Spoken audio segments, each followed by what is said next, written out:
Good morning, everybody.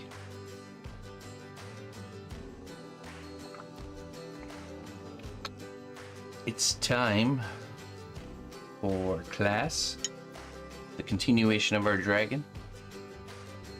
Hope everybody's been having a great weekend. I finished up my homework, the underbelly of the dragon. I'll show you in detail here. And we're going to begin the next step of our dragon. Kind of going over that. Yeah. At this point, you know, it's very clear. First off, thank you everybody for joining, and anybody who supports during the stream, whether it's chipping into the class fund or subscribing or raids or all that fun stuff. I will give you a wholeheartedly thank you when we get done with the class portion. So thank you everybody. We are going to jump into the next part of our character here.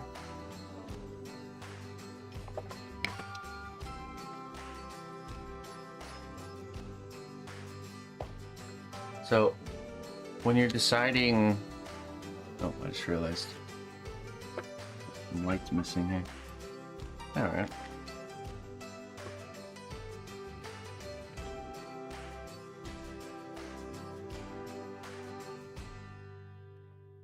Okay, so you can see I finished up all the underbelly scales and textures.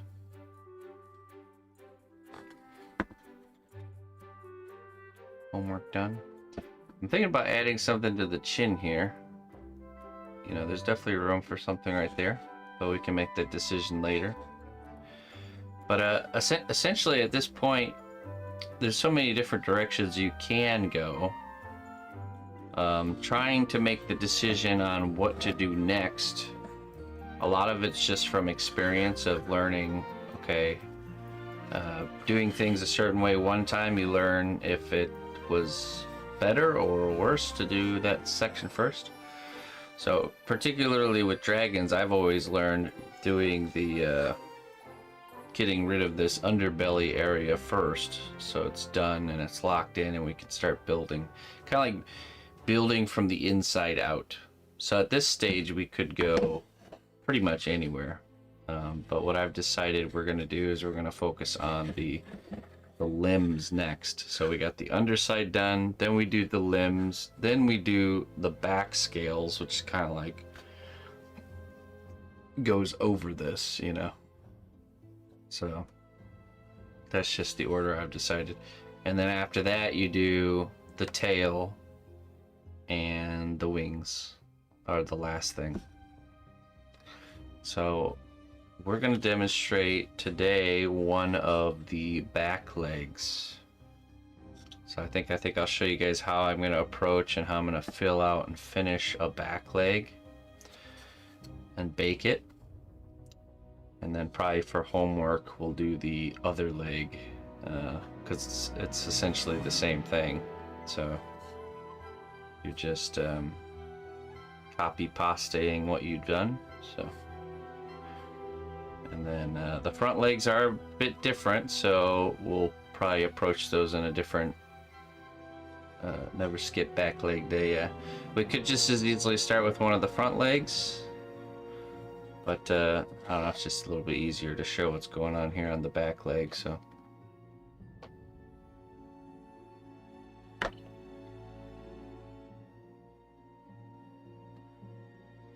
okay.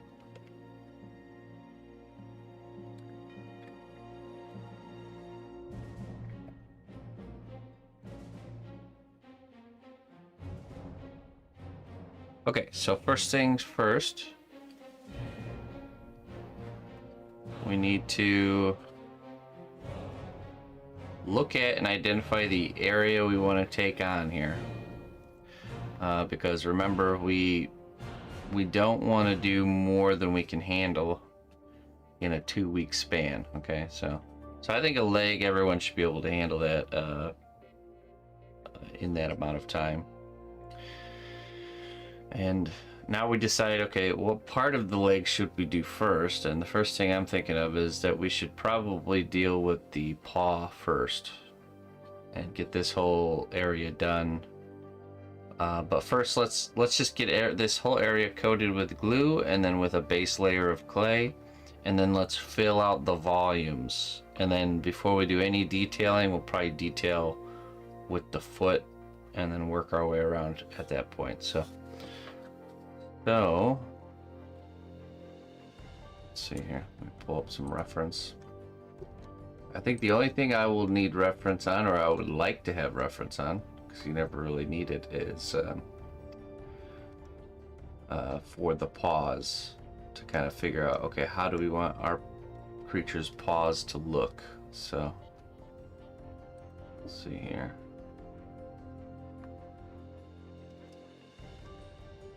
Especially on the back. Usually the front paws look a bit different than the back paws.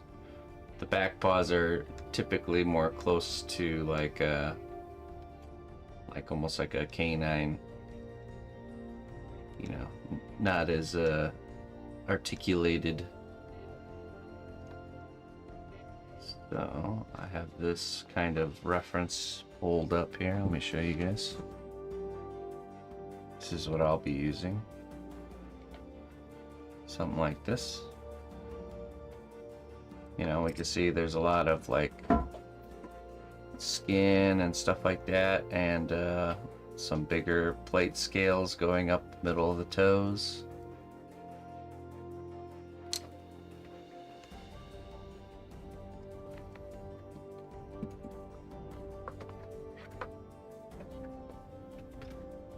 Okay, but first, let's roll out some clay through the pasta machine.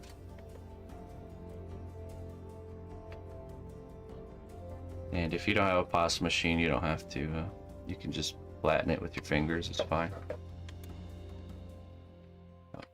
We have the tool, so we're gonna use it.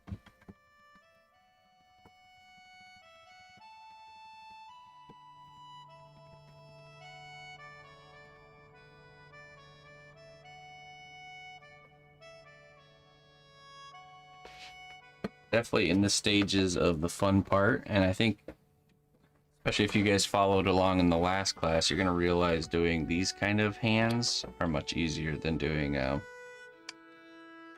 use a different headset today. It's nice with the cord. There we go, it's better. These type of paws are much easier to do than like a humanoid hands, so you should find yourself struggling less, which really isn't a good thing, because the more you struggle, the more you're learning, right? But we all like a break from our struggles. Okay, so let's add our glue here. We're just going to coat the area that we want to sculpt in this session here. Now the key, so the underbelly, you didn't really need to build the volume out too much, but in this leg, we're really going to define, this will be the first area that we will define the real kind of shape of our creature. So we really want to focus on that, on making sure it'll look a little bit awkward because it'll be the first part that's really kind of filled out other than the head. So I will say this little skinnier version of the dragon has grown on me a little bit, but I don't know. I still think I want to stick with the original plan and fill it out a bit more. But we can play around with that idea, so. Okay.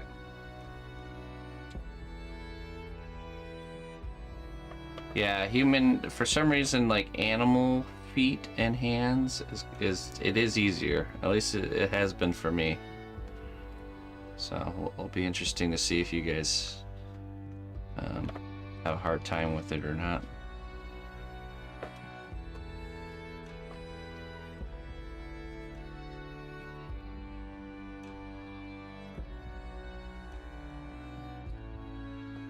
Okay.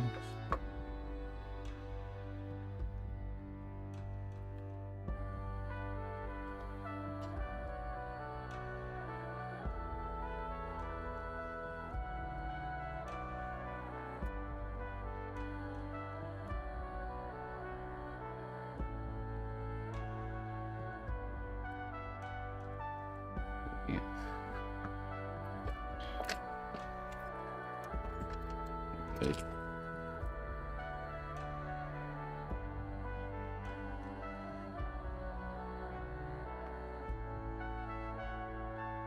Okay, so we're going to cut away the excess here, because I want this to be a nice even coating of clay. We don't want any kind of thicker areas and thinner areas.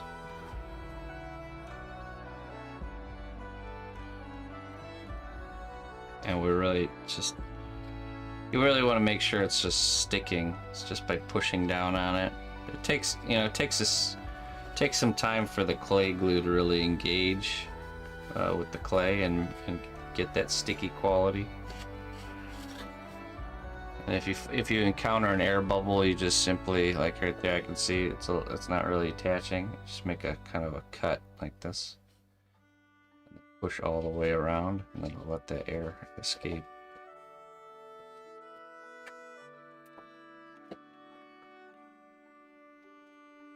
Okay, let's see.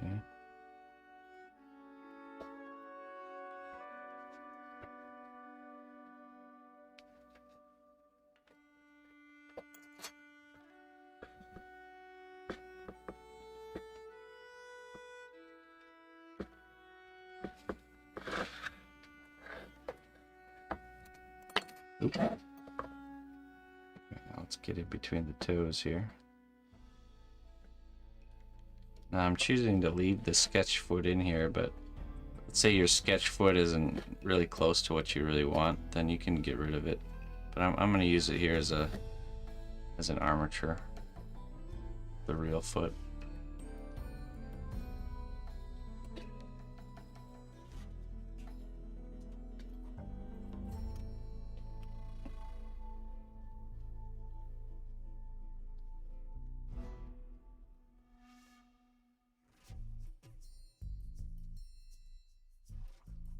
There we go. Nice and covered.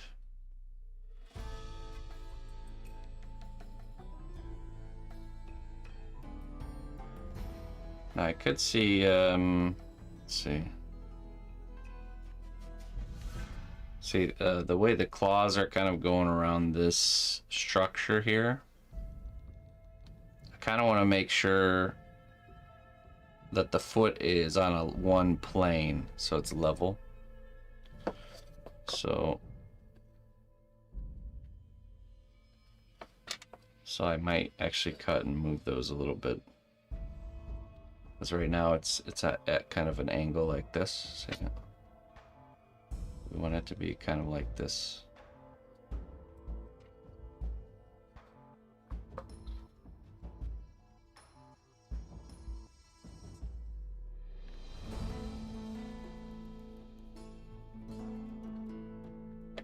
Okay, so to do that, we're probably gonna need to cut those toes off actually. But you know what, let's just do that. So yeah, this isn't gonna work. So we can just cut the toes, remove those. We don't need them. Keep the kind of the base of the foot, but the toes will be need to be adjusted. So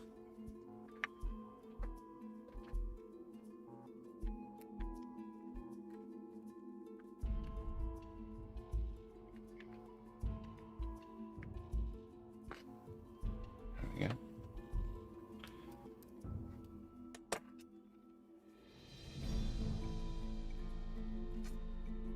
Okay, so now we have a good solid foundation. Next step is to correct our anatomy and our kind of shape. So if we want parts of the creature to be thicker, now's the kind of the time to do it. So I think the first thing I'm going to do is I'm going to look at the thigh area. I'm going to fill that out a little bit more. So I usually like to add like kind of the basic muscle group or muscle groups, and you just kind of made these like thin pads of clay and just kind of slowly build it up like this.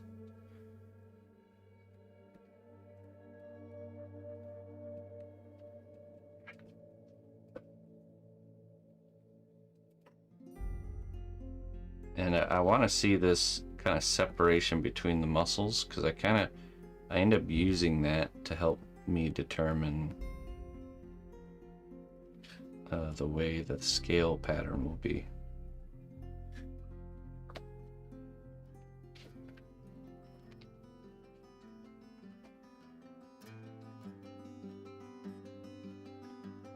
So one on the front and then one on the back. Kind of pointing towards the knee, attaching up at the hip. That's because you have to remember, muscles are rubber bands. They go from one bone structure to another. So especially when you're inventing anatomy, you always keep that in mind.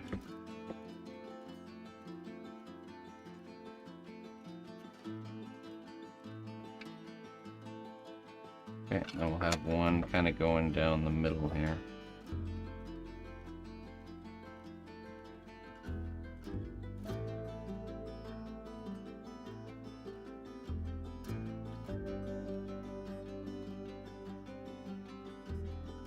There we go. Now this one won't go all the way like these two do. I get this kind of from like human anatomy here. So we just kind of get this middle group that doesn't go all the way down.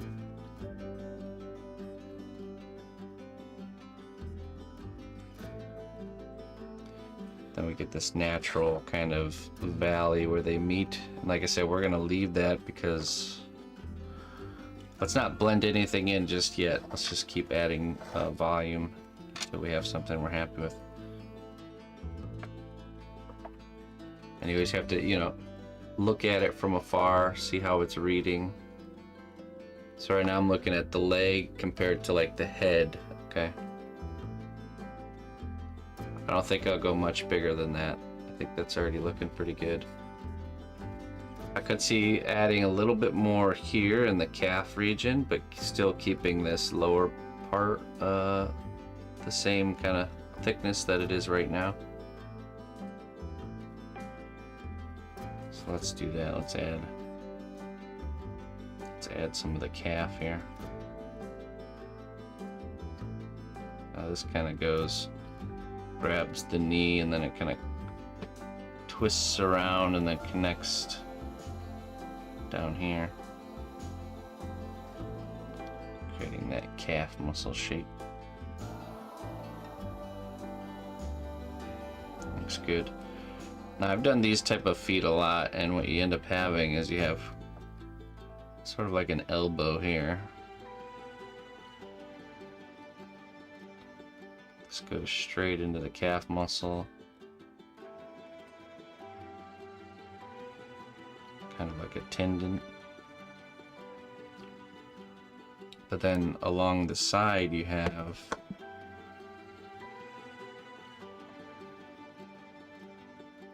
kind of another part of the bone.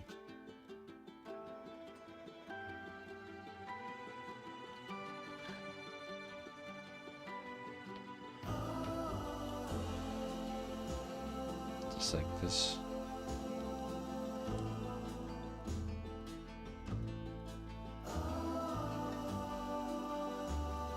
Imagine like an ankle, the ankle bones, right?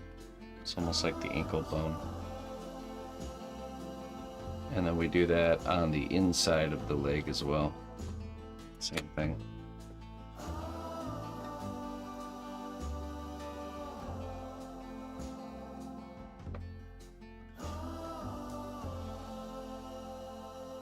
So make a little croissant.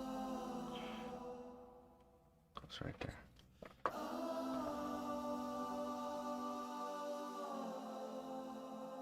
And when you smooth in those ends, you don't want it to be like a steep drop off. When I smooth out those ends like that, I'm pushing the clay so it's a nice, steady, gradual tapering down into the, so there's no steep fall off. But on these other sides, this side right here, I want it to be more of a steep fall off. So I'm going to use the tool here. And I'm going to be kind of more drastic with the blending there. Because I want this valley to stay there. I want this kind of deep valley between the tendons to remain.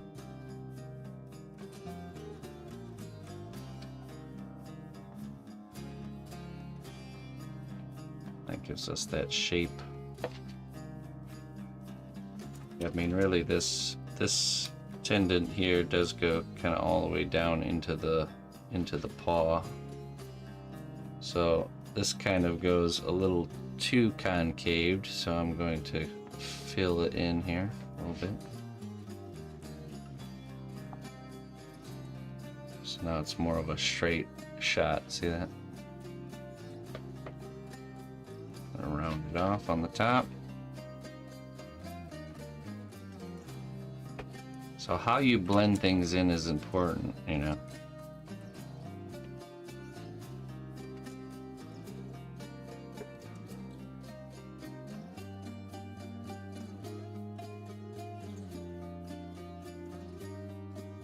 Okay, now let's take a look.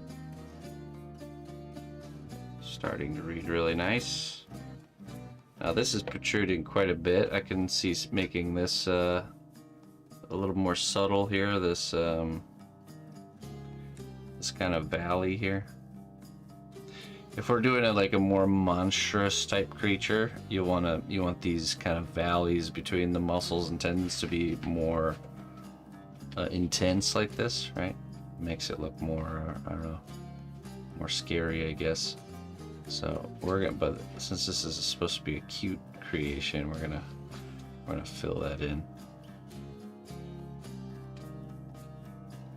A little more fat between the muscles and the tendons. Tends to make those deeper valleys less common.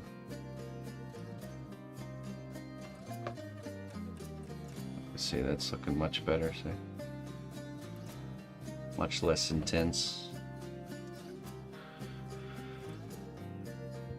Okay, I'm gonna add a little bit here because right now I have this calf muscle is out pretty far this direction, and usually the thigh should be matching it. So I'm gonna add just a little bit more. It's very easy to over add, so whenever you're adding mass, just make sure you flatten it out. If you add just like clay snakes everywhere, you're gonna end up with way too much material, and then you have to remove some. There we go. Now that's kind of matching.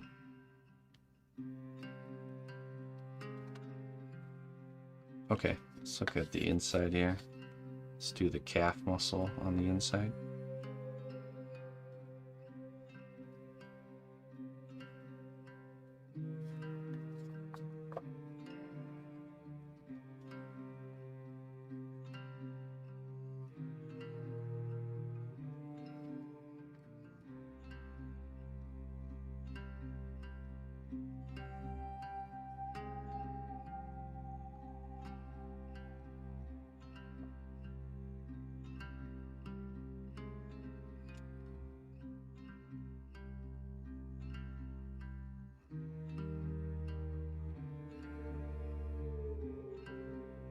Okay. All right, good.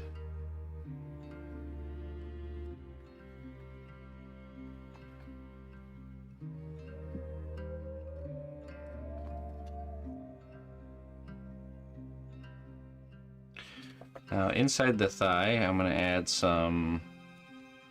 We want it to go the skinniest part to be at the knee and get wider as it goes up. So I'm going to add some material on the inside here. So the thigh is thicker up at the top where it meets the pelvis. And then I'm just, as I'm blending this down, I'm making sure it's a nice, smooth, straight line transition.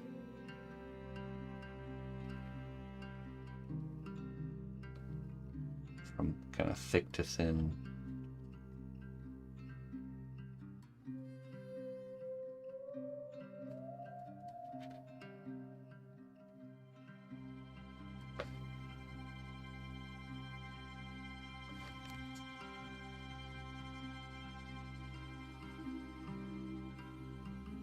Okay, blend in this area here.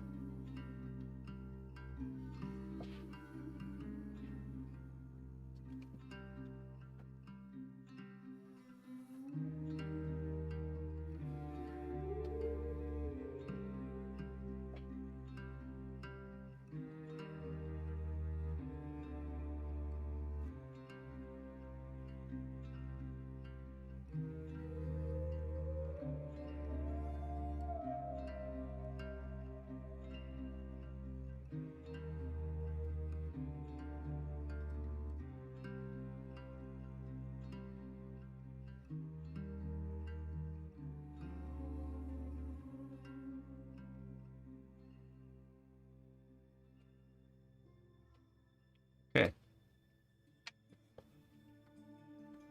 That's reading pretty good. Very anatomical. So let's transition down to the foot here and start kind of planning that out. Now you can float the toes, which means we can add the toes on and they can just be floating in midair, not really supported by anything. But the problem with that is when you try to detail this is just moving on you and up and down. So you always try to avoid situations like this. So one way to deal with it is you add an armature and then the toe won't move when it's attached. But another way you can do it if you don't want to deal with the armature is we can take some clay and around the bottom of the foot where the toes will rest, we build the ground underneath it, which acts as an armature as well because it's a supporting structure. So we're going to identify kind of the surface here using this clay, and this can become part of the understructure of whatever this object actually is. We're thinking it's going to be books or something, but we don't need to know exactly what it is. All I know for sure is I'd like it to be the foot to be all on one plane, as if it were standing on, let's say, perhaps a book or something. It can be permanent or it can be cut away. That's the thing about this. So we're adding this material to just hold the foot in the position we want it to be. It will be baked, or if you, let's say you're unsure and you're really unsure, you can actually cut it away right before you bake it. You don't have to leave it. But its job right now is just to hold the foot in place. And honestly, cutting the material out after you're done will not only give you that clay back, if you're concerned about how much clay you're using, but it gives you more options too, because you're not running into anything.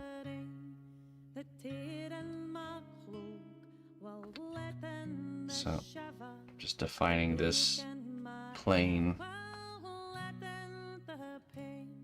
So patch up the walls, my sons and my daughters, and layer the straw, my neighbours and friends, fetch needle and thread to reweave the pattern, but I was in need of a hard-working hand to break in the fence while letting the foxes the free of the rope. Well, let's slip the bed, the floor. Should be enough. Okay, so now what we'll do is we'll add the toes.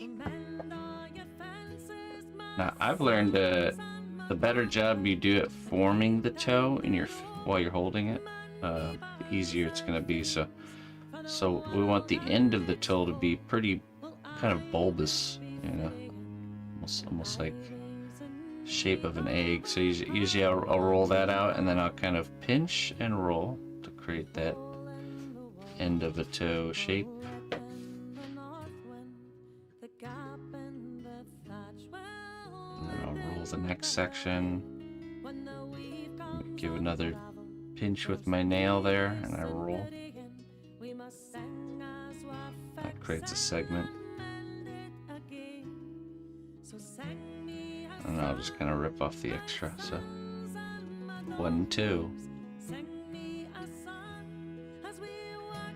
One basic toe, we'll say. And then we just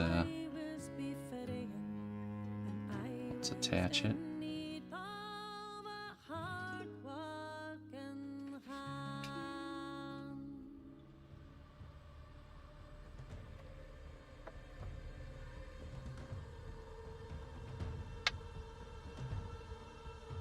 Okay.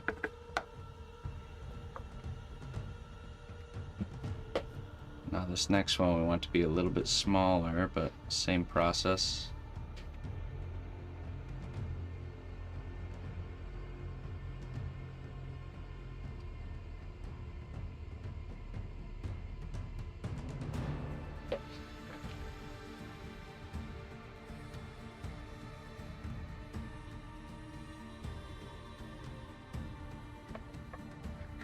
I'm just gonna add it right there.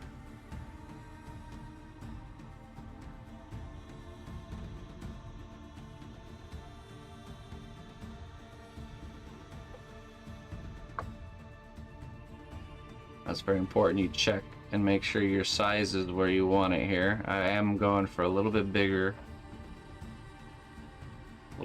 feet. I feel like a dragon would be kind of like a puppy, where their feet will be, feet and heads are disproportionately big when they're young. Okay, next set here. Puppy paws, that's right.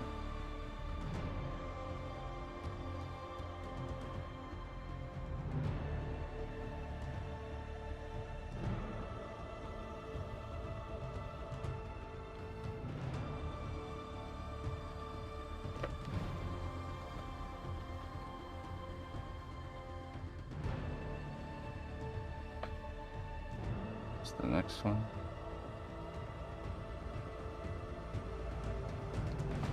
And I believe there's a fourth one, and then a dew claw, which is kind of like the fifth finger, fifth toe. So this one would be even smaller.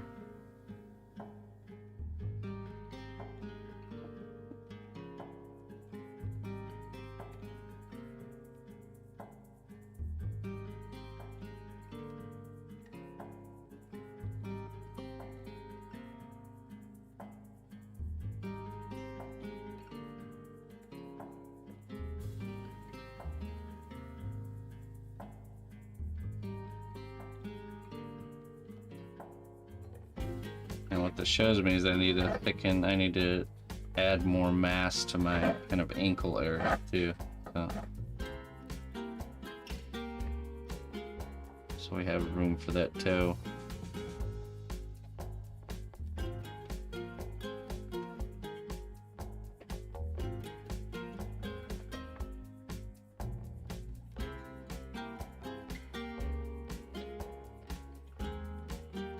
All right. I also want to extend I think I want to extend our ground out a little bit as well.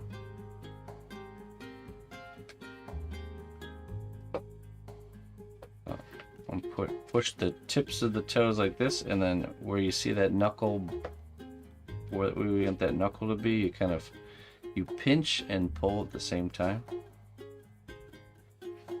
And that'll cause that clay to kind of create a little peak there, see that?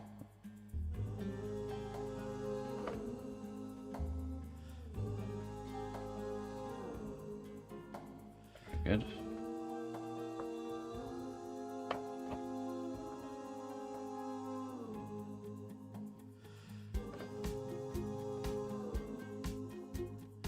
This one doesn't have enough material to really work with here.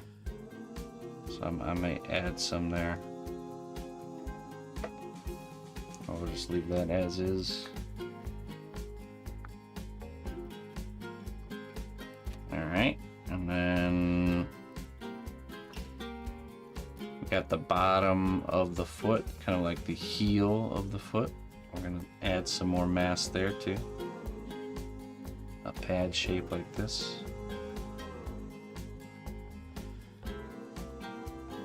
Wraps around the back. And usually, just like on a human foot, it kind of goes up into this tendon here. Like the Achilles tendon.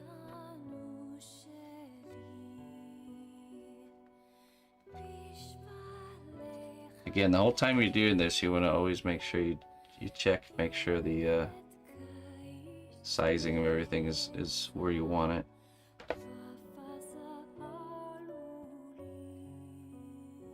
I like it.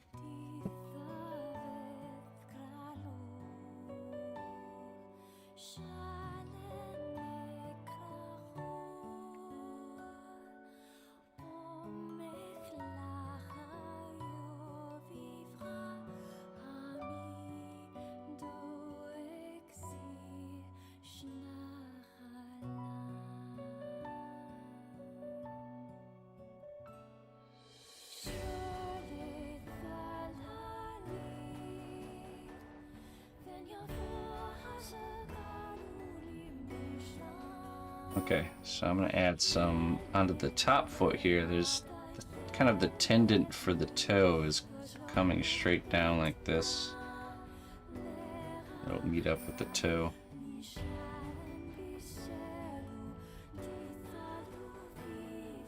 And it'll naturally kind of create these hills and valleys that will help us really define those scales, those kind of plate scales on the front.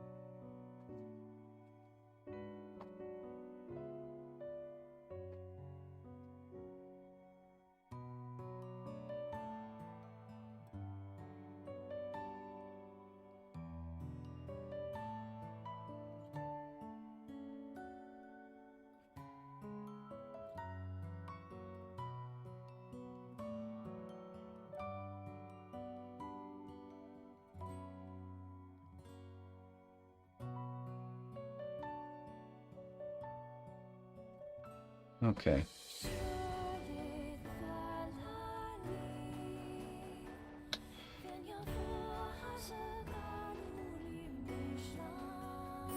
Now, some depictions of these kind of feet, you can make a heel like I did, or sometimes the heel's even lifted up like this, and almost like the heel's almost like right here. So that's how my reference is showing it. So you know what, we're gonna go with that.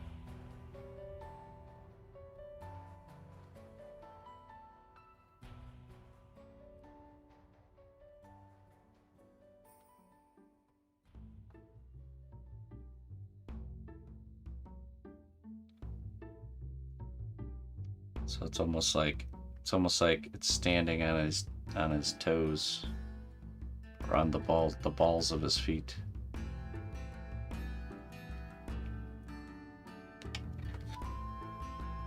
Now I am running into a little bit of my understructure there, but that's okay. That happens. All you do is you carefully take a nice sharp X-Acto knife, and we're just going to cut into that.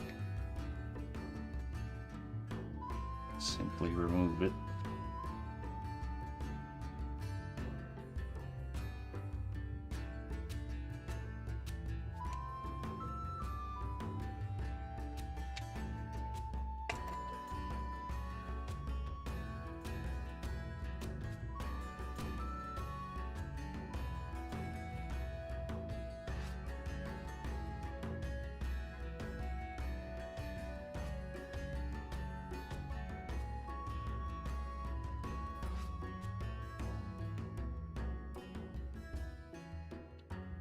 Okay, and then the heel of the foot is kind of like right there, technically.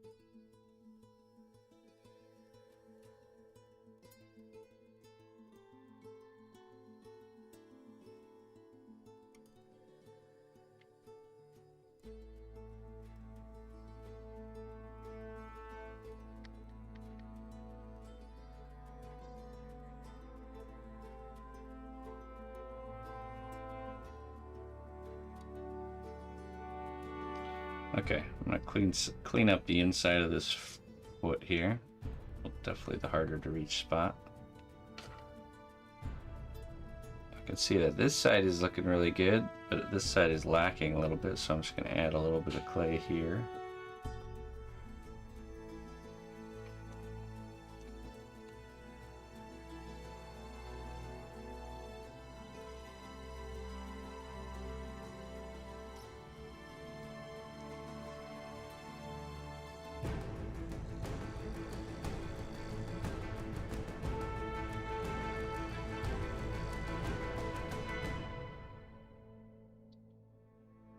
Good. So you can see we're just one kind of solution leads to the next problem, and then you just solving that thing, you know, building out the anatomy, building out the shape, and then it leads to your next thing. Eventually you get to the point where your forms are all there. Yeah, your anatomy is all accounted for, and it's just kind of the stage we're in right now where it's like, okay, so now everything's there, everything looks good. We need to add the dew claw, but that's kind of a small little addition. So what I'm going to do now is I'm going to go through and I'm going to, all these little separation lines between the pieces of clay we added, we're going to go ahead and just kind of get rid of those, bring this all together into one clay form. We always want to use the tools or fingers to get rid of those kind of lines between the pieces of clay, because those don't go away with the brushing. You can brush all you want, they'll stay. So we want to take care of those now. Give ourselves a solid kind of starting surface.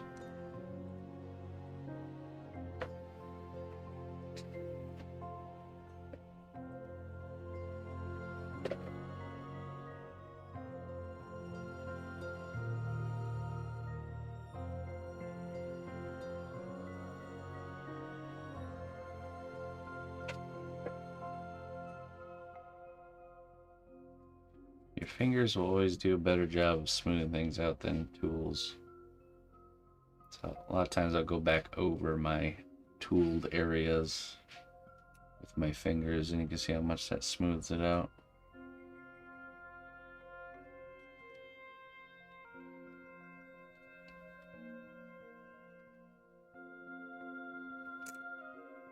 Now I could see there being a little bit more meat here at the kind of the ball of the foot where our dragon is standing here, so I'm going to add that in.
Just go over that with our fingers. Now, when you're blending something or you're smoothing something, a lot of times I'm using kind of like the edge or the corner of my thumb, and you're really kind of pulling the whole length. And as you get closer to the shape that you want, you kind of get lighter and lighter with the pressure, you know, so you're not displacing that much material.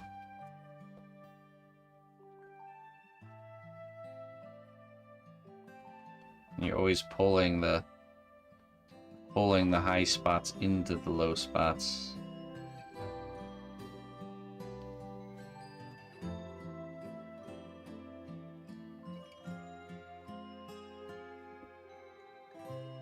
So all my excess materials up here at the top here.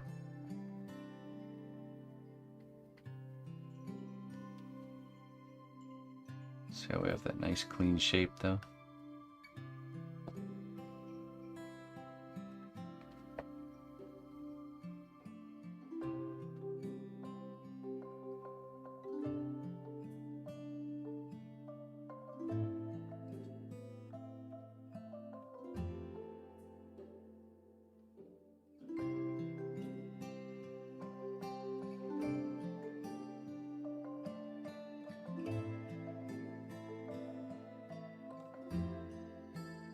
Okay.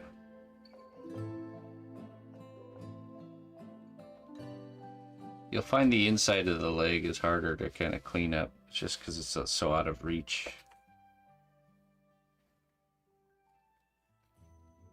But try your best.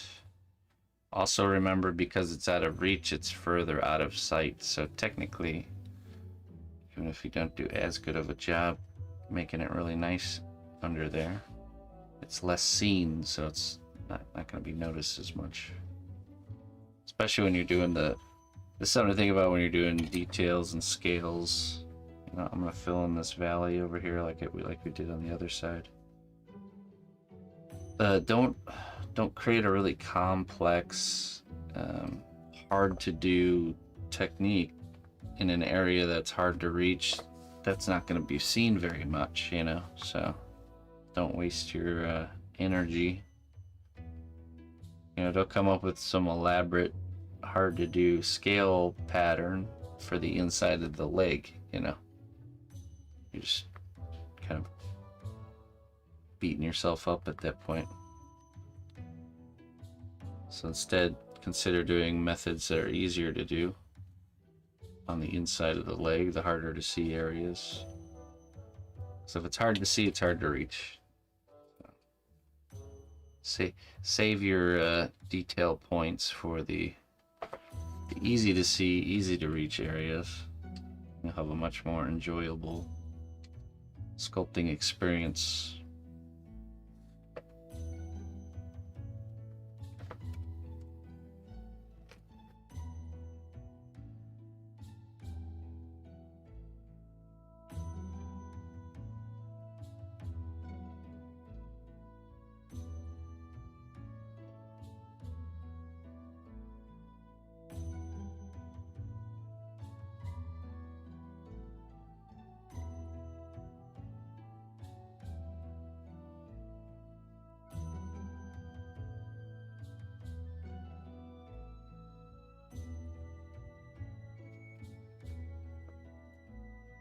I just added a little bit onto the heel there.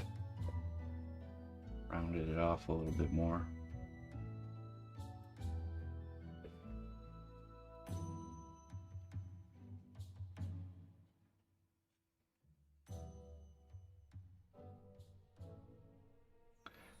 A little too geometric.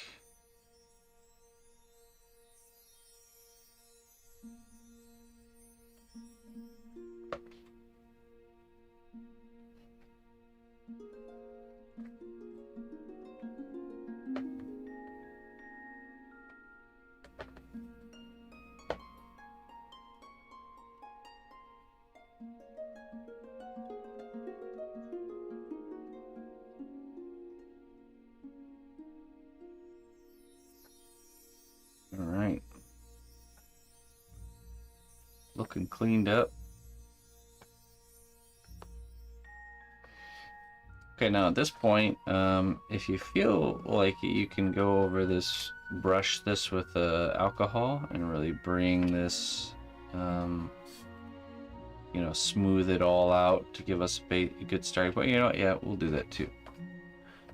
It really helps when you're going through and you're trying to add the texture to have a nice, clean kind of starting canvas. So usually I'll finish off a shaping phase. This will just help kind of tidy up all those little spots that didn't quite blend together. Just kind of bringing it all home.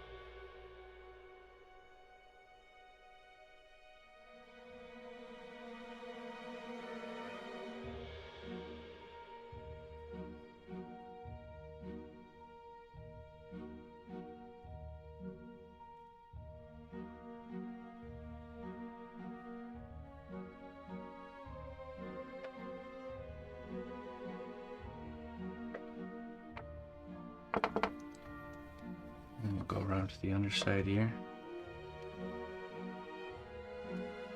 I can see a little area where we need to add some more anatomy here.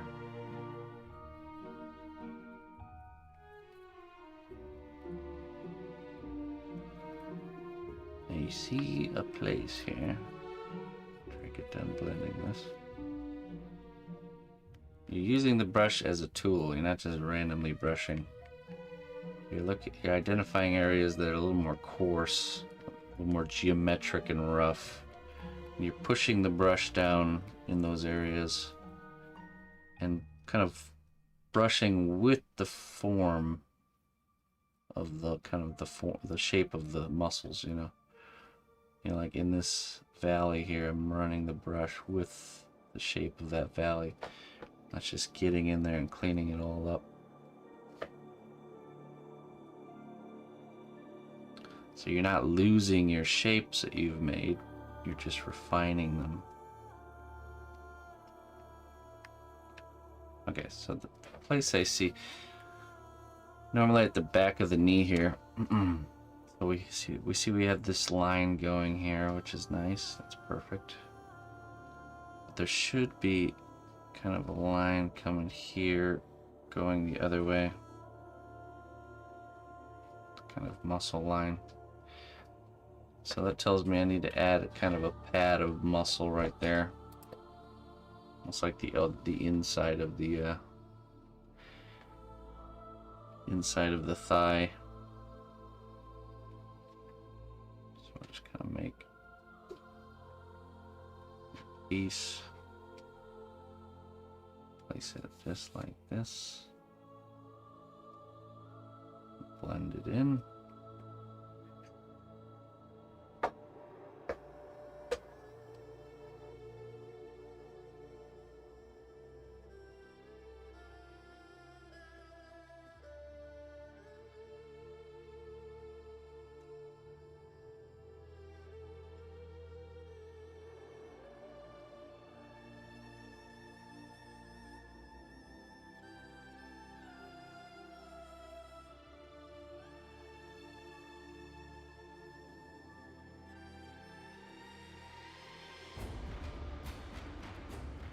Seam line here. I'm just kind of blending that up into the abdomen.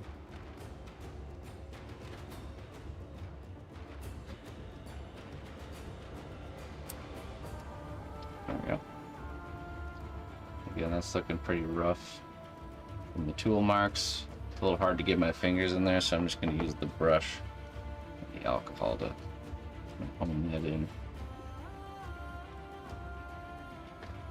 If you're trying to like make a shape less noticeable, you brush kind of like opposite of the flow of that shape. If you brush with the flow, it just kind of smooths out the existing shape. If you want to lessen the intensity of a shape, you brush kind of against it, opposite of it. Kind of pushes it down, blends it in better, and then once it's kind of close to what you want, you brush with it.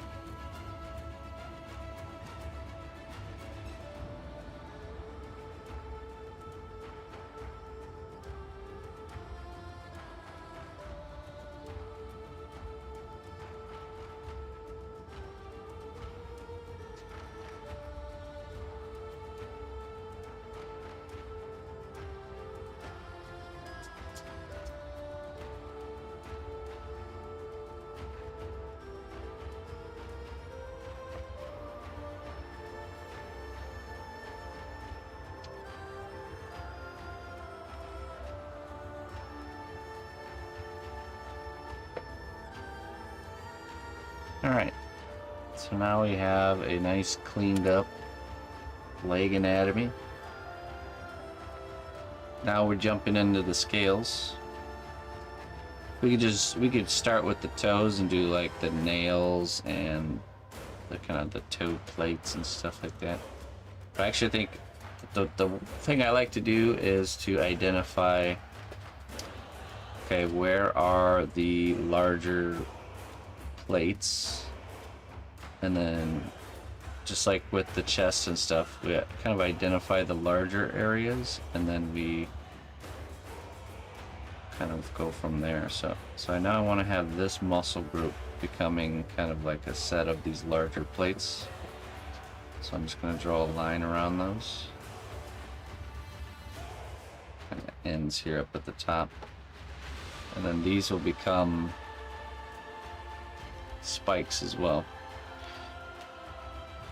I'm just thinking about the areas that I feel need to have more armor, so I'm just going to draw a circle around the knee here, some sort of kneecap plate,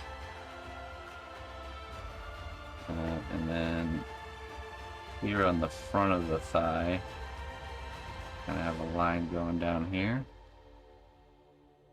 and here. And now towards the back of the thigh, I think it gets less armored. Okay, so I'm not going to do any of the bigger plates there. So far I like this section here, this section, the knee. I could see kind of all along the front here, we have these kind of layered large plates, which you see very common with dragons. So I'm going to draw kind of a line here where the edge of that will be. That'll go straight into the toes, like so, and then we'll probably just do like skin and stuff. Could also add like a little, sometimes you add like a little spike here, anywhere the joints are with the dragon. It's always common to see like a spike kind of coming out right there. And then back here, this can be skin or it can be smaller scales in this section.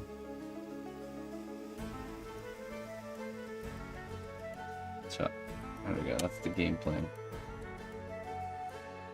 Let me change up my reference here. This kind of stuff, you don't really, I mean, once you get the hang of the flow of things, you don't even really need reference. Reference at this point just gives you good ideas, but isn't something you need. You know? Not a necessity. But it can, you know, reference can inspire some good change-ups and ideas. I'll use this turtle leg to kind of have this open. Sometimes you have a reference open, you might use it, you might not. Turtle leg reference. It gives us some ideas. Now, something to think about here is the direction that the scales are overlapping. Usually comes from the nose and goes down to all the limbs. So that means it's pointing the scales are pointing down, just like here, down, down, down, down, down to the feet. So that means technically they come from here and they all point down that way. Okay, like that, all the way down. So let's see, let's do a little small one, okay, and then a bit bigger, even bigger. It's probably the biggest, so then this one will be a little bit smaller, even smaller, down to very small. Okay, so we got kind of like small to big to small. That's the pattern. And so I always just pick one area that I start with, then I make these scales, and then I can make this section next to it here and here fit those, you know, so you don't need to develop both sections and then, you know, try to figure it out.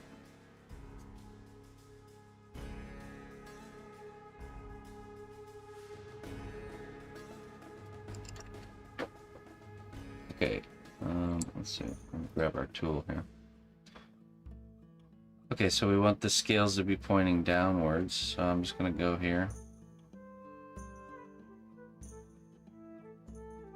I've had it on dragon legs too, that they were pointing upwards, so I guess these aren't really like set in stone rules. You must follow. Because I've done it the other way too.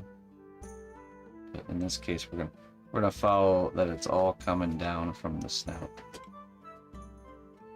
That rule exists in dog. If you look at dog's fur pattern, a lot of times it all from the nose pointing out. All the direction of the fur starts from the nose pointing out.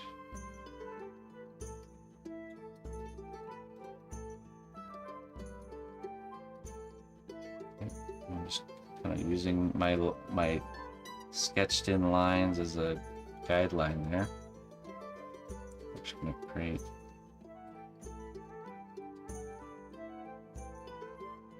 these plates here. Again, I'm pushing the flat side of the tool, and I'm using the flat side and the edge at the same time to create that layered look.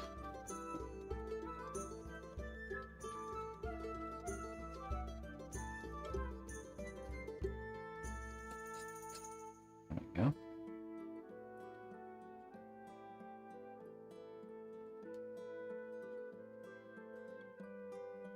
Okay, now let's see here. So this side is small scales or skin, so the way this side will end will be different than the other side. So I'm just going to kind of draw kind of an edge like this on each of these scales. On this side, the other side are going to do a little bit different. So the other side is next to another section of large scales, and we want them to kind of interlace. These ones are just going to end like this. What I'm identifying here is that this section is higher than this section. So I'm pushing the edge of this section under these big scales.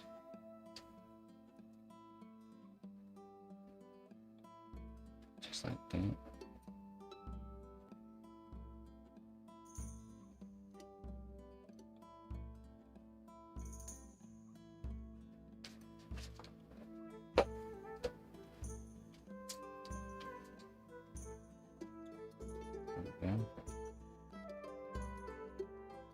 And these big scales you treat very much like you did the chest scales, where we can do additive method afterwards, and then we can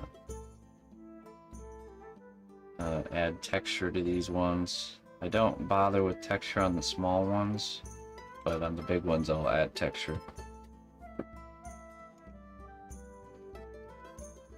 Okay, so now this side here, I know I have these gonna have big scales here. I don't need to have them planned out, and you'll see why. Because what we're gonna do is, so see how our lines are going this angle? We're gonna take like an X, we're gonna go like this, and we're just going to push in a line like that. Okay?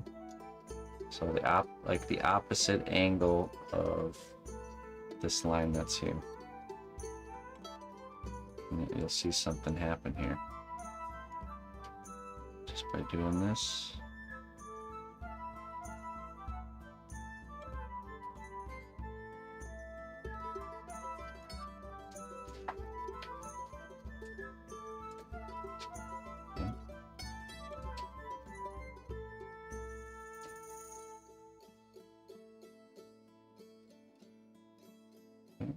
And kind of push in that line there. See, it's an X. It's amazing how many things are based on just X's. Okay, so I'm just doing that. Just identifying, see, we've identified the edge of this scale. But notice, so these ones, this is a layer that's above this skin and small scale layer. So it has nothing to do, this is a disconnect. They don't intermingle, right? But this side does. And see how I don't have to identify, I didn't have to know where these scales were yet, because this has told me that the scale is right here. So,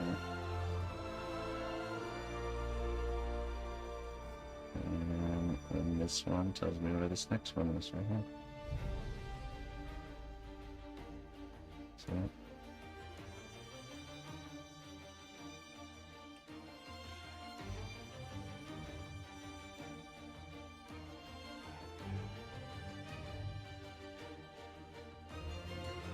we're just going to do that. We're going to follow that all the way down here.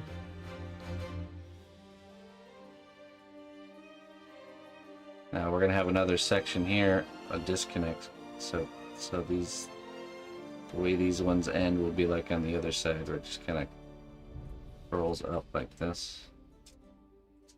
And then there's skin or whatever under that. But follow the next one.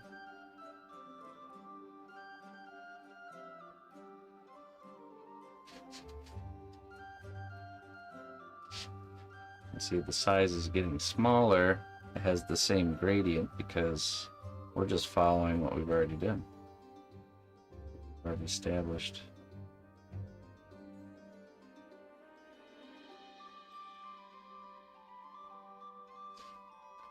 And let's say you have a dragon that's just comprised of all these large scales interconnecting like this.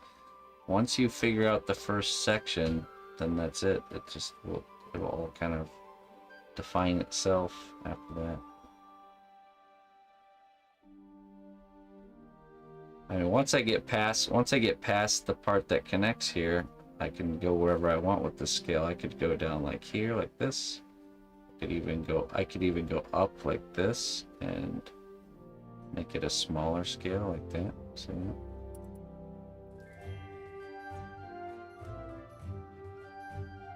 But then, of course, then we're getting into making this whole area smaller scales, which we can do. We just have this cut off. Yeah, let's just go ahead and roll with that. So even though you've kind of defined where things are going, you can still change things. Once you meet up the lines, then you can go wherever you want with them. I could go back into a big scale here if I wanted to, just like this. See? Just have that one section of smaller scales.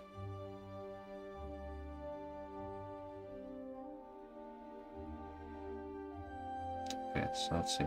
Here's the middle. Okay. And right there. And right there. You get two peaks, right? And you put a scale to it. You draw a line from one peak to the next peak. See that?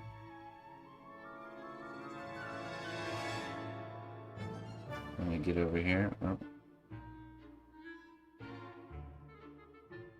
There's the two peaks. It just goes like this.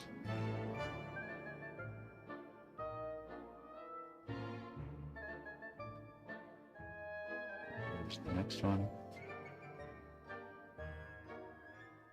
And see how we're gonna get smaller. What we're gonna do is we're gonna get smaller until we get to this knee part here. As we get closer to the part that bends, we can make the scales get smaller. But I'm not gonna get too small too quickly.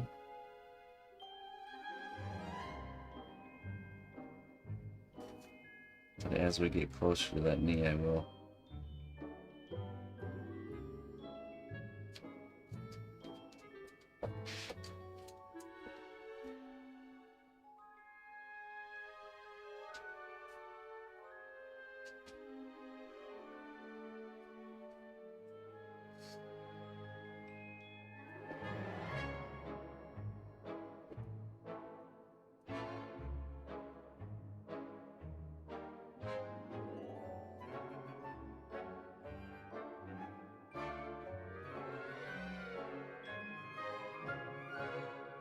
That's the real power of having a tool like this. You can make really, really nice, convincing scale work. Once you get the hang of it, it'll come easy. I know it's not as easy initially, but you're gonna do a lot of scale work that reads wrong or doesn't make sense. But it's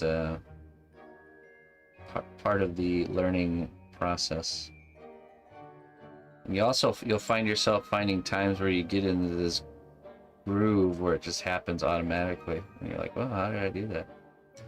And then there'll be times where you just can't quite get into that groove. Don't know what's going on. Okay, so now I'm really getting smaller. See that?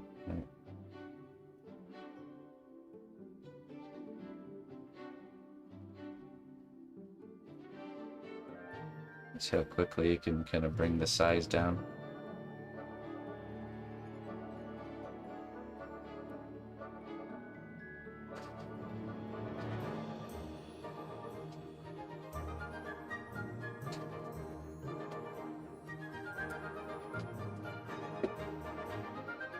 And this tool has a bend in it, so if you rotate so it's bending the other way, sometimes it's easier, depending on the angle you're working on.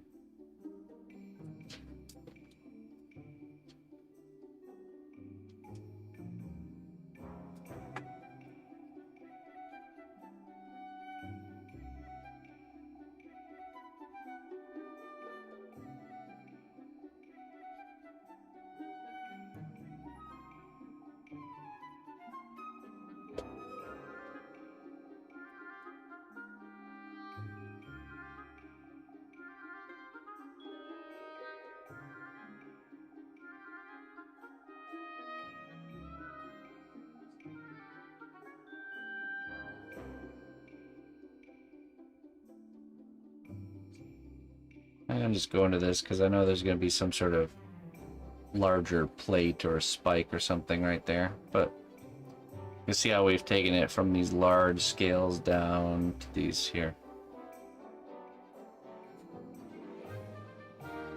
And don't be afraid to go back and kind of clean up and touch up areas or even change scales, you know.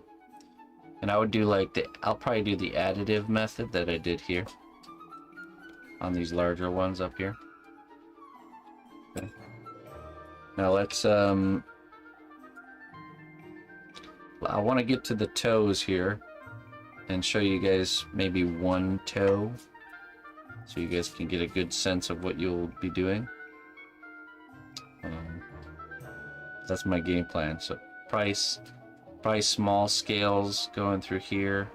Make sure your scales are kind of curving like this as you approach this area, okay? So they should be really tight together up there. And sometimes it helps to draw those guidelines. So when you're here doing the rows of scales, they're actually, you know, they're more closer together here in the bend and further apart out here. Okay. Same with here, this section right here.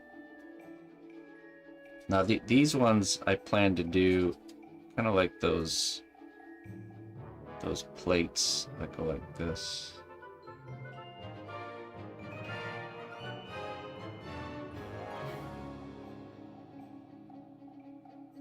So closer together, but see how I flared it out towards the end? That's because of the bend. Okay. Same thing up here.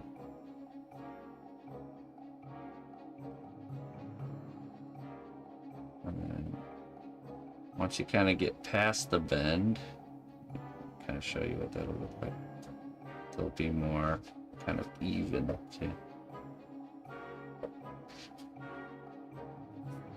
That's important because you have to imagine the scales kind of fold into each other. You could design these however you want, but these will be kind of like these just large plates.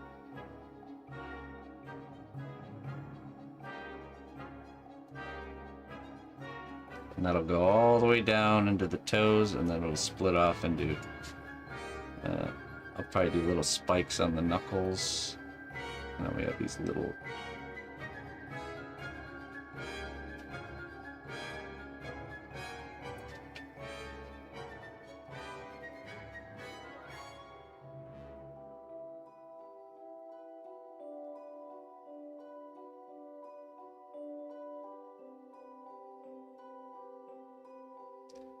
That's the part where you'll be thankful that there's clay underneath here.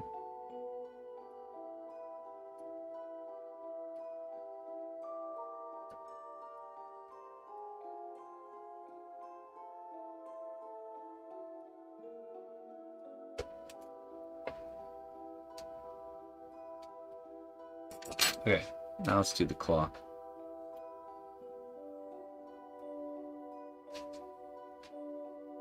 So,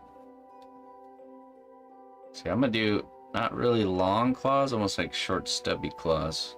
Right, we're talking about a little baby here.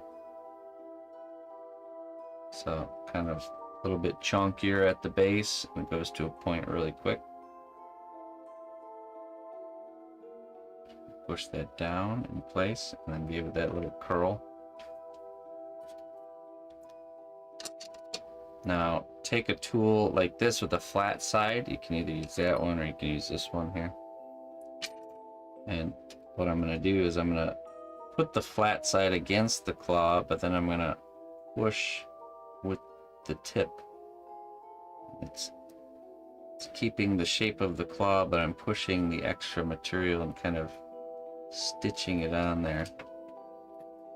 Also defining that edge, that line.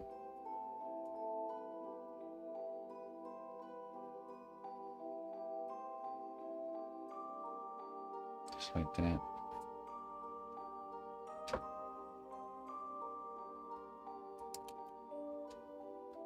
Will you texture the large scales near the foot? Probably you can. You could push you could technically texture all these little ones too if you want to, but I don't feel the need to do that. I think it's just too much. So I tend to welding with clay. Yeah, exactly. So I tend to only do, like you see on here, I textured all these plate ones, these larger ones, but these smaller ones you don't need to worry about because it's just too small. It's not needed, you know. Not needed. Overworking for sure. But then what I'll do with these claws is I'll take a tool like this and I'll do these deep lines. And it's going to be a little difficult to do this, but it starts off really deep. It comes right to the point, okay? And that toenail's gonna bend around all over the place. Stay focused on just drawing that line straight to the point of the claw, okay? It's easy to get off track with these, and if you mess it up, it's okay. You can just brush the texture and it'll still look fine, but these are kind of like those. It's like growing, those fingernail lines, you know, see them in your own fingernail.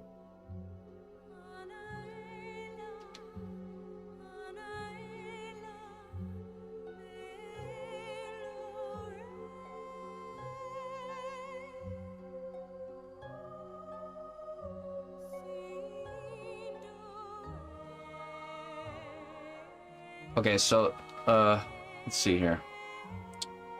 So I definitely will add, like I said, you can mess around with the additive method where I will add spikes and stuff to these hip scales for sure.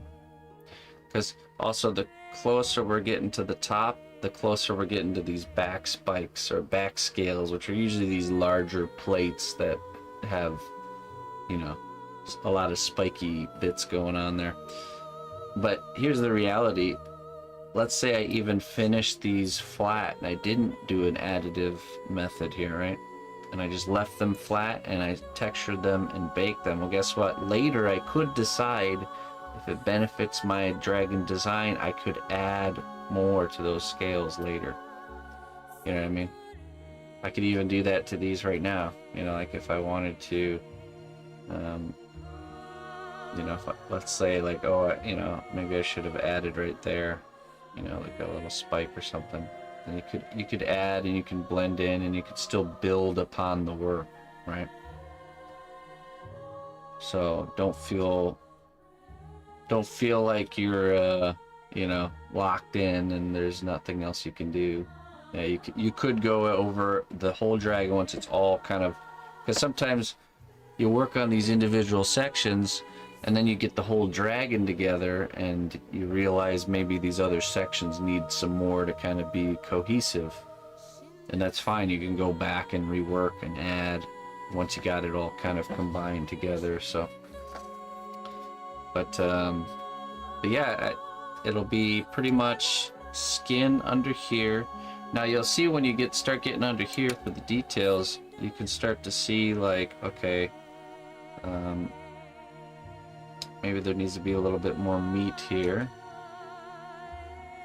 These kind of toes come together, so you can fix all that. Pretty much when you're going over the area with the detail, you're also sharpening your eye to any like adjustments that might need to be done. So don't feel like you can't go back and re-add some more material. If an area is not reading right, then kind of figure it out and fix it.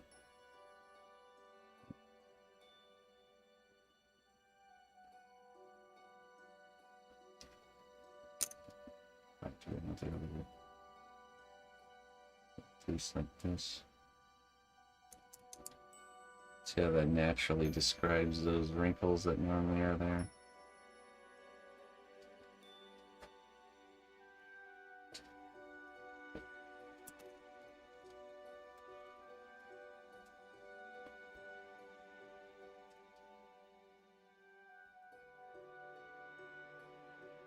You have these kind of lines coming from the bottom of the foot,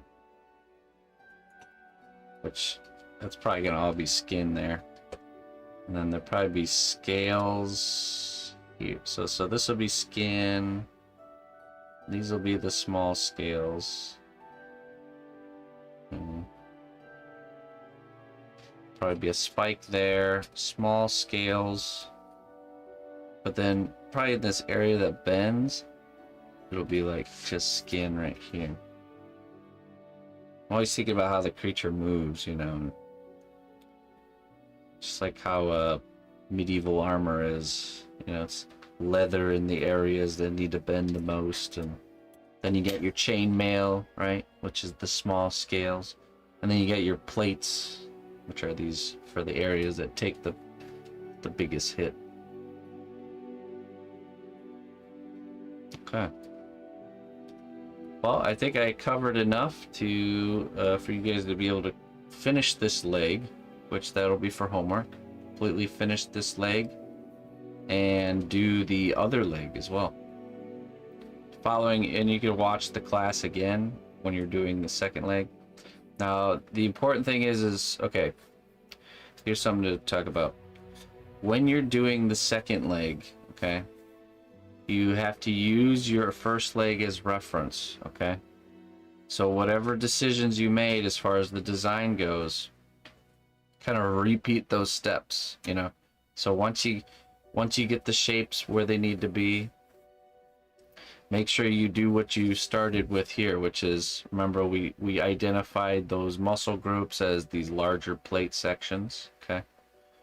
And you're going to be doing a lot of back and forth where you're looking at what you did, going back, make some guidelines, go back, look, go back here, make more guidelines, you know, really try to match it up. And at the end of the day, it's fine if it doesn't match perfectly, okay?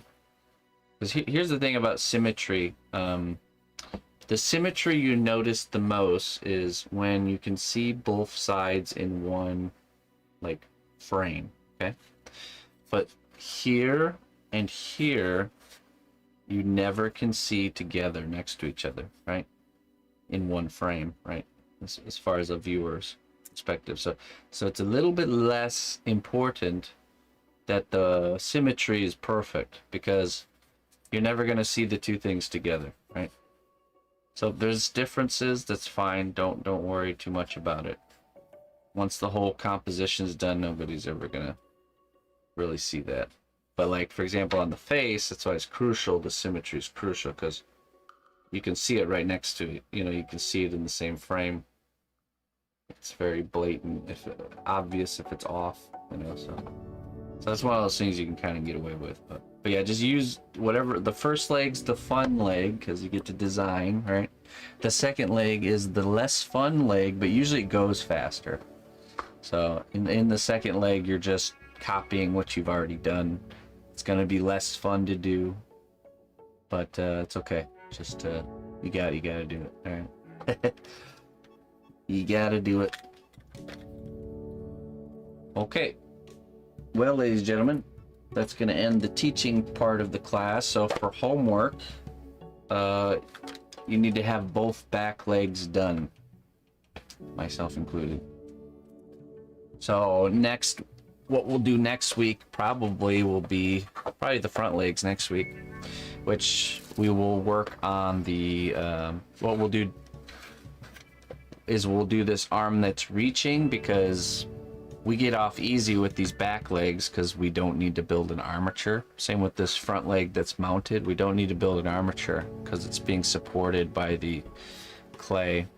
Which, by the way, when you're done, when you've done everything and you're ready to bake, you can take a really sharp knife and remove this clay if you want to. If you don't feel confident, just leave it there and bake it, you know. And you can still remove it after it's been baked. So, but what we have to do with this hand that's up in the air is we have to build an armature for it. So we'll go over building little armatures, and just make sure you have some 22 gauge wire. I have this floral wire here that I use that works great. 22 gauge, some sort of steel wire, not aluminum.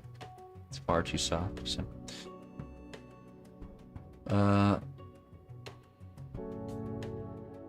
So on the top of the foot, would the scales sit on top so you wouldn't see the tendon / foot bone lines, or will they still show?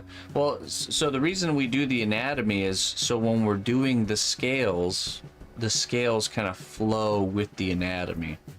So you can do plates that doesn't show those hills and valleys of the tendons, but I tend to use those hills and valleys, and I kind of make my plates look like they're like form fitted to the creature, you know, almost like you ever seen like medieval gauntlets where they still show the like Sauron's gauntlets, and they still show the tendon hills and valleys, kind of like that kind of idea. Or you can decide that you just want it to be flat. That's totally up to you. But the reason we like to identify the anatomy, just like with these leg plates, the reason they look so natural is because I decided to put them in that way because they go with the anatomy, you know. So that's why it looks so natural. So, but you don't have to do it this way. I could have just done huge bulking plates that don't show any of the anatomy, you know, and it probably would still look fine. But these are the decisions we have to make, right? Yeah. Okay, so If you have any bare armature wires sticking out, you might cover them with a little lump of clay so you don't poke an eye with it. Yeah, or you can file it down. Yeah, it's up to you. That's something. Or you know what you could do too is you could also, and I used to do this with hand armatures, because you know you build the hand armature out of wire, and the ends of the wire usually are really pokey, you know, and it would always cut through the clay when I was sculpting on it. So one thing I used to do, and we might do it on this one, is I would take some clay glue and I would put a drip right at the end of the fingers, and then I would bake it, and what would end up happening is it'd give you a nice little rounded little end on all the wires, so it wouldn't cut through. So okay, so let's go over to we're gonna go to the review section of the class. We're gonna go over to Discord. If you're joining us and you're not sure what's going, oh yeah, before I do that, let me thank everybody for let me pull that up real quick, for supporting. Craft, thank you so much, Craft Redix, for the raid. What else do we got here? I think that's it. Let me see. Let me check. Let me open up this dashboard here. 1 second. Get my Discord up. We're gonna go. So if you're just joining, we do this class. It's free. If you want to help support these free classes, you can chip in with !fund. And that just helps me fund all of this and keep it going. So if that's something you want to support, there you go. And we will, let's see here. What I do is we do the learning part, and then the second part is you guys can submit your work. No matter what stage you're at on the project, even if you're just starting, you can submit your work over on Discord. And that's where you find information as far as the materials you'll need, any sort of class information will be on there, and you can post your work, and each week I look at it and let you know how things are going for you. So I tend to, you know, if I will point out things that are just glaring out as far as like things that could be corrected or fixed, but if there's nothing really sticking out and all is good, then I'll tell you that as well. So I think it just helps to know you're on the right track. So let me see here. Pull this up. Hey, Silent Bullets, thank you for the 39 months, my friend. I appreciate that. Appreciate that very much. Okay. All right. Let's pull up Discord here.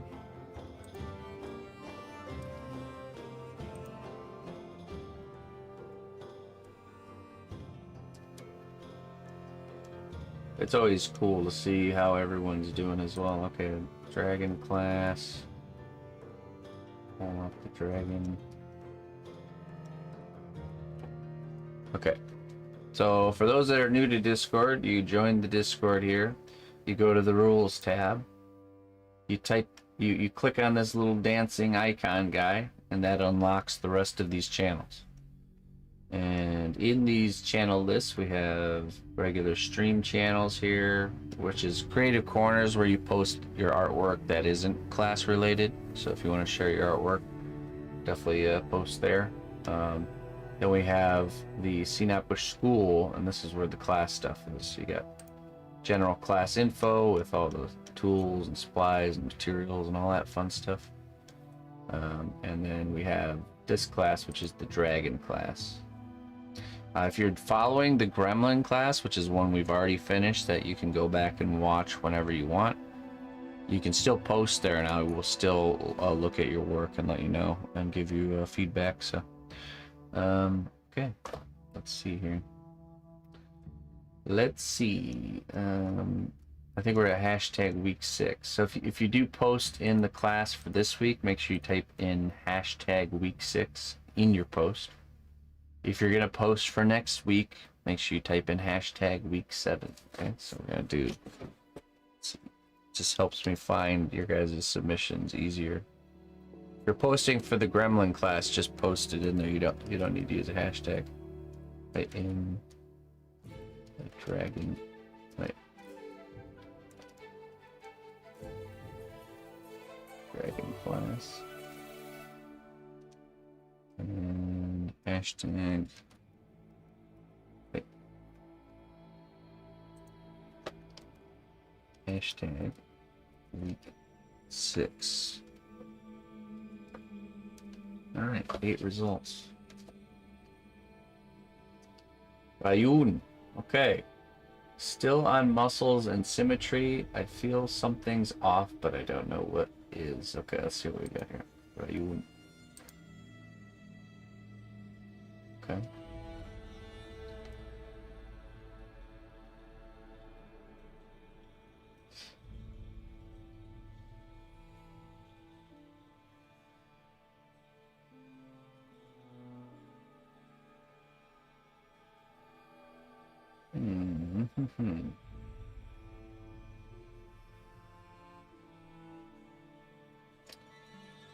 Okay,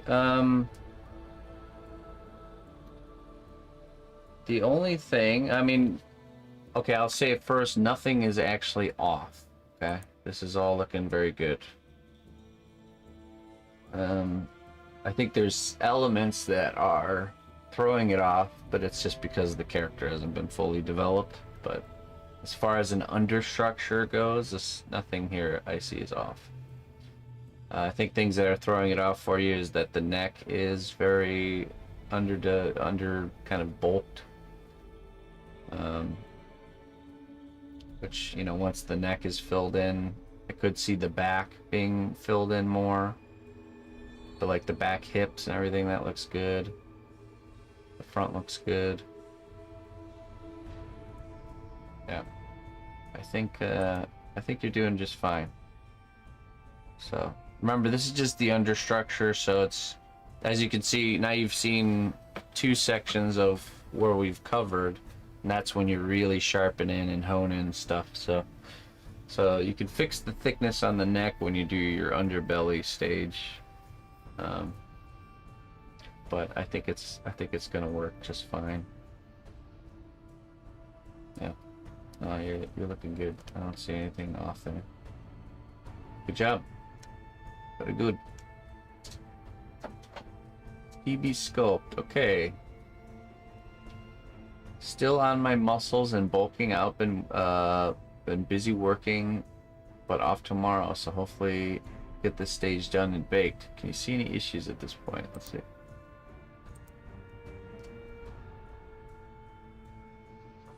It's good. Very good anatomy on the neck.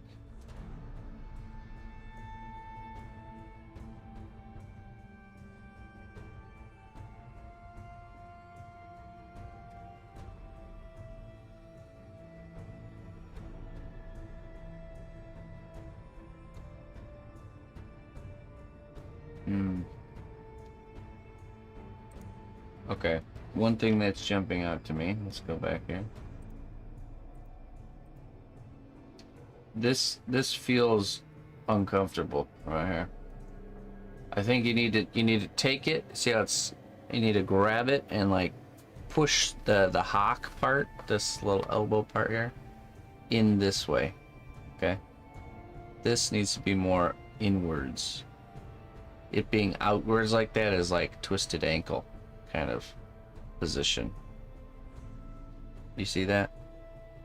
So this part, how it's far out on this side, this part needs to be more like right here.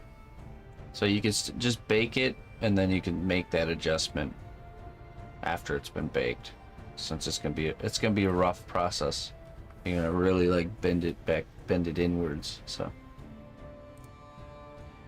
But yeah, that definitely sticks out to me. It's like kind of like a zombie foot position, you know, like an inward step type of deal.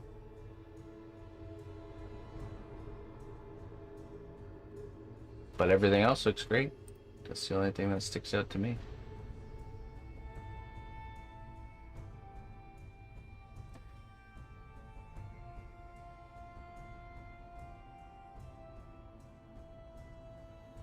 Yeah, okay. Looks good.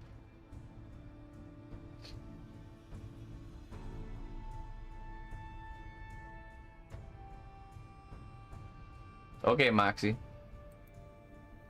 Give this a refresh to see. Alright, I think we're good.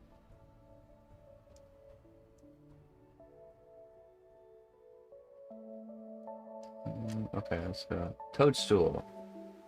Week 6. Haven't moved on to the details as I'm still trying to figure out the shaping and plate placement I want. Okay, let's see what we got. Alright. Working in those muscles. Oh, I see, okay. No, that's what you're working on. The understructure. Okay. Yeah, looks good. Let's get another go around.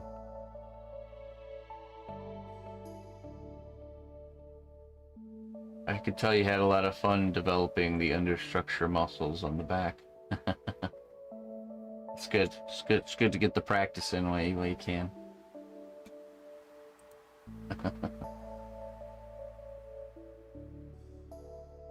The sitting pose is reading really natural, so it's working out. Working really good.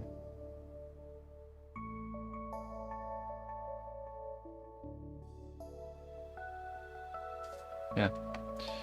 So far, so good. Keep it up. And just remember, if you are taking too long, you're gonna run into issues. So just try to narrow in maybe just to the chest plates and cut the rest of the material off. I can't tell if you added material here or not, but sometimes I'll do that too, where I'll be working on a section and I'll realize, okay, this is too much and I'm not gonna finish it in time. So I'll cut areas that I haven't really developed much, just cut it off and just leave this small area that I'm working on that I know, you know, that I can finish.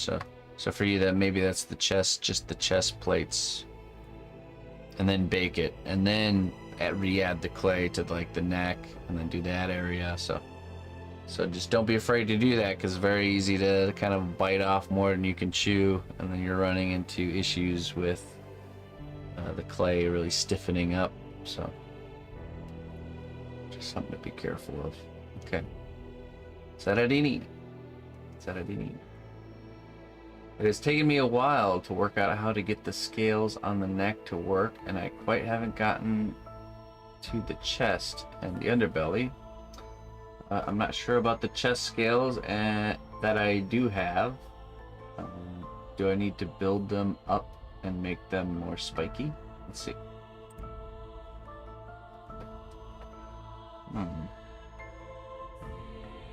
You don't have to. Of course not, you don't have to. But I could see that, personally. Just adding more volume to each one of the scales. You have a good starting shape, but I would add more to each of the points, so it really kind of comes off of the character, and then maybe consider the edges, kind of like how I did too. It's just gonna make them look more interesting. So, but again, just like I said earlier, you can make that decision later if you want, because sometimes dragons, they have like really kind of like really streamlined scales along the belly, and the spiky ones are on the back, and sometimes it's nice to have that kind of contrast, so it can still work. So it's a design decision that's totally up to you, that can totally be done later if you decide you want to just move forward, and then you could decide later you want to go back and add more to those scales. So, but yeah, it's looking good.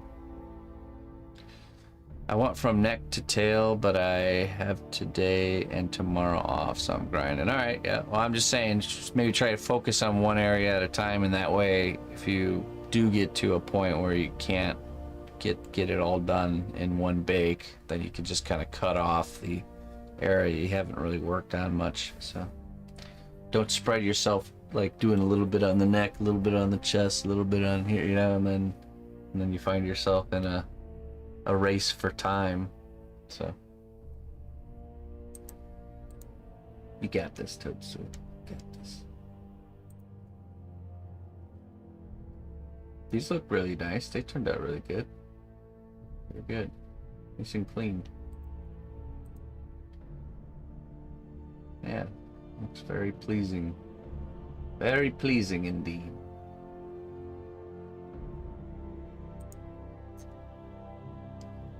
Mr. Brightside. It's been great seeing everybody's work. I think I'm ready to tackle the armature. Okay. The head is done. A very kind looking dragon. Have kind eyes.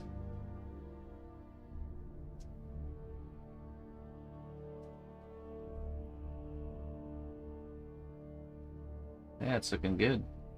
Looking really good.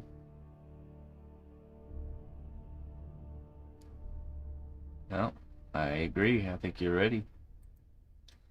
Get to it. Let the scaling begin. Okay. The sides took me 3 attempts to get right. Glad to be done with the harder to reach spots. Yes. Tough to get tools in there at the necessary angles. Yeah, it is.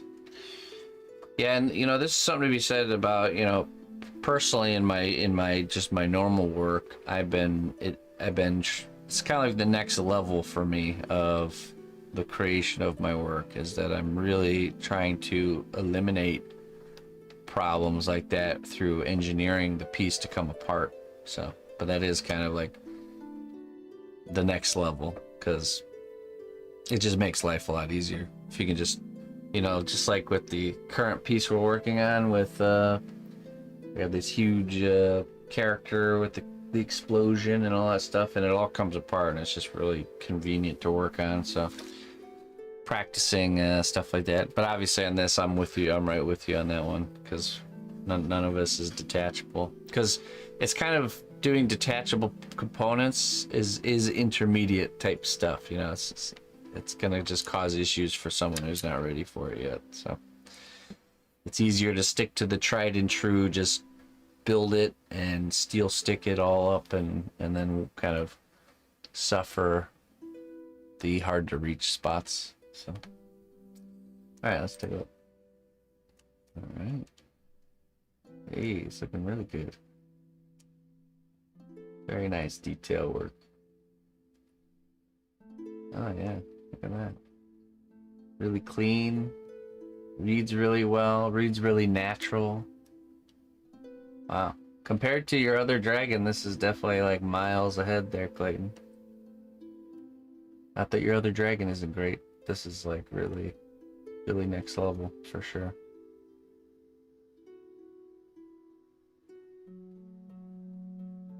Cool.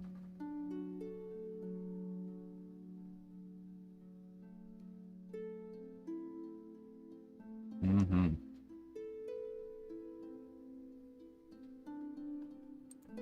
Nice work, my friend. Okay. Doing a good job. Been thinking about this one since the last one, yeah. Oh, you've definitely you've adapted quite well. You're doing a really good job. Okay, let's see, Aaron. I learned so much during this week. I understand creating plains and filling valleys much more. It was challenging during the close-up work on the piece. I suffer from severe convergence disorder, which makes you see double. Oh, okay. I find sculpting therapeutic and a great exercise for my eyes. Interesting. Seeing double. Maybe it'll amp. Maybe something that's crippling you can become an advantage at some point. Can define your work. Make it unique. A unique perspective. Wow, I really like the style, especially those belly scales. Very unique. Your character has a certain, I don't know, just a certain style to it. Just looks really nice. It's like that storybook-esque, but also really gritty because of the intense details.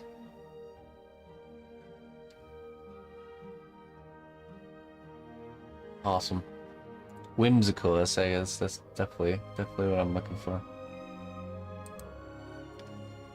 Very good. Well, you're doing a great job there, Aaron. Oh yes, yeah, I like that. It's really a really unique kind of scaled chest armor he's got going on there.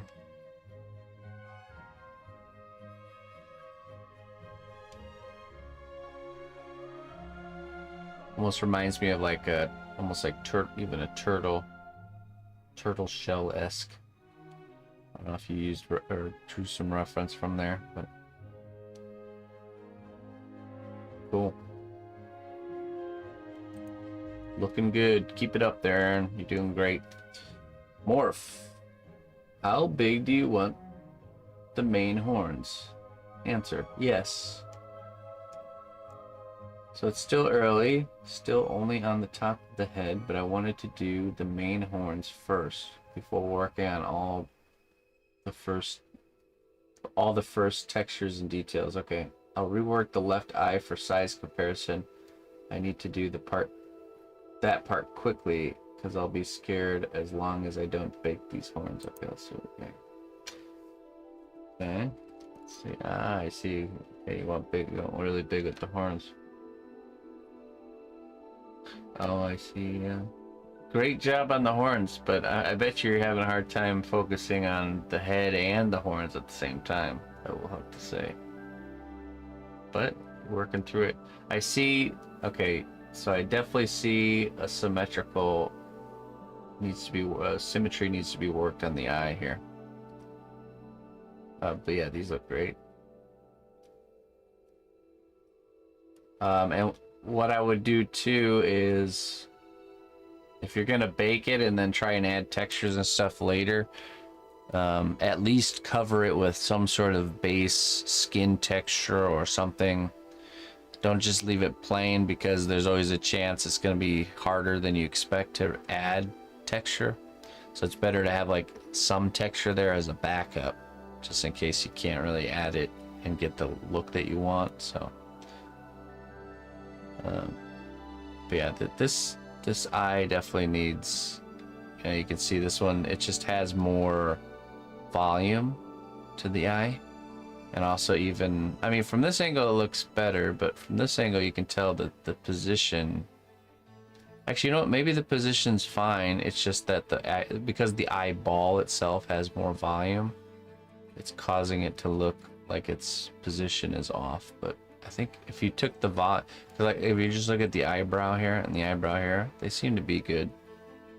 But it's this eyelid being pushed down because of the larger volume of the eyeball. So if you can I would just cut that out and then just re-add the ball. Be real heavy-handed, drastic with that. So the top-down photo shows the positioning difference. Yeah. But even here you can see, like, if you cover up the bottom parts of the eyes, I think the eyebrow positioning is still, it looks like it's drooping down. It's a little hard to tell, but I don't think it is. I think it's just that this is definitely down further than this. I would fix the size first and then see how it looks. Because there's a chance your eyebrow, from this angle, your eyebrows are at the perfect kind of height. You know, it adds up for sure.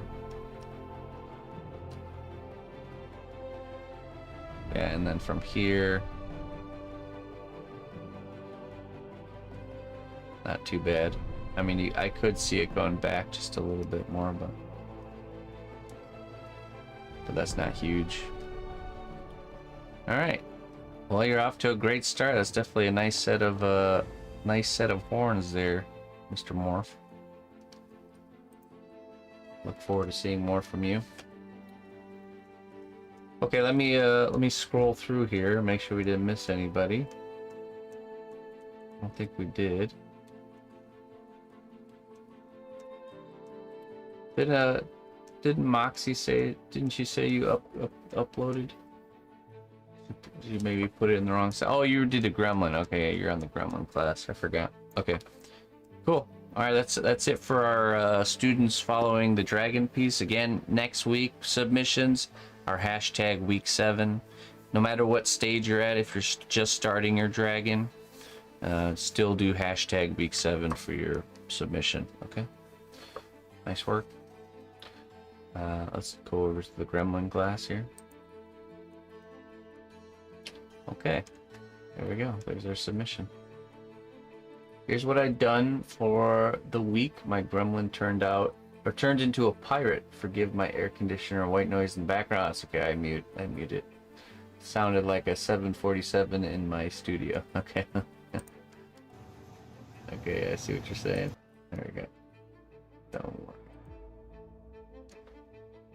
Okay. Yahar, matey.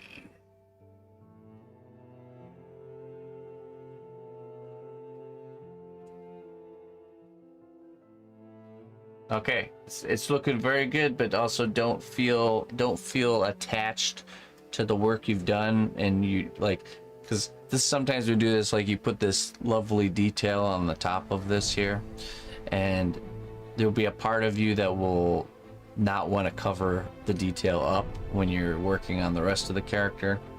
So try to resist the urge to avoid covering things up that you've done, you know what I mean? So like if you feel like design wise, if adding more to the back of the character later, even though it'll cover some of this up, you know, try to do that. Don't be attached to it, because that can happen sometimes where you spend a lot of time in an area making really nice details, and then you come later into the project, there's something you could add that would make the design better, but you almost like refuse it because you don't want to cover up the work that you've done.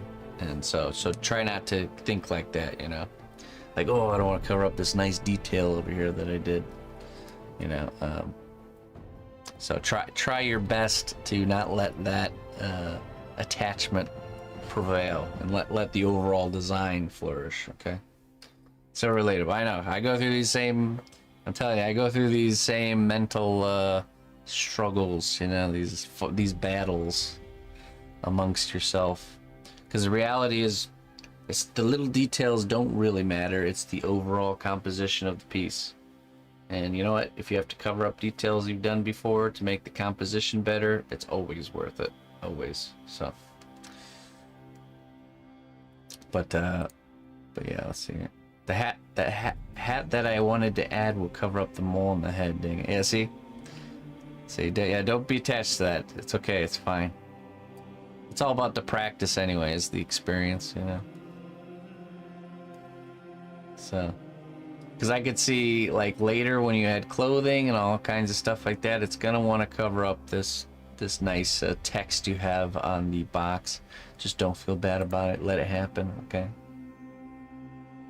All right. Yeah, but it's looking good. Doing a very good job. I'm excited to see where this goes for you. Okay, we got some stills here.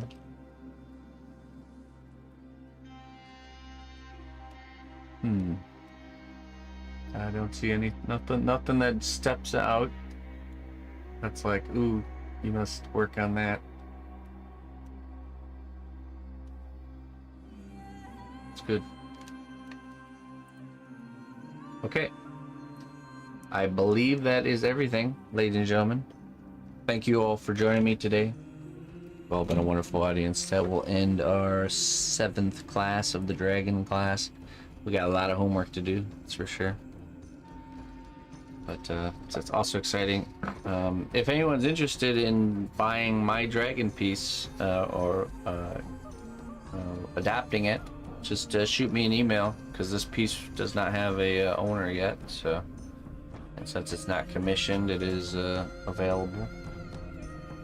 And usually you can get, you know, pre-made things at a better deal than something that's commissioned. So just throwing that out there if anyone wants to. claim it for themselves. And on that note, I'm going to get out of here. Let's find someone to raid, and I'm going to get back to finishing off my weekend. I have a one-on-one session with my student Greg after the class here. So let's see, who do we got?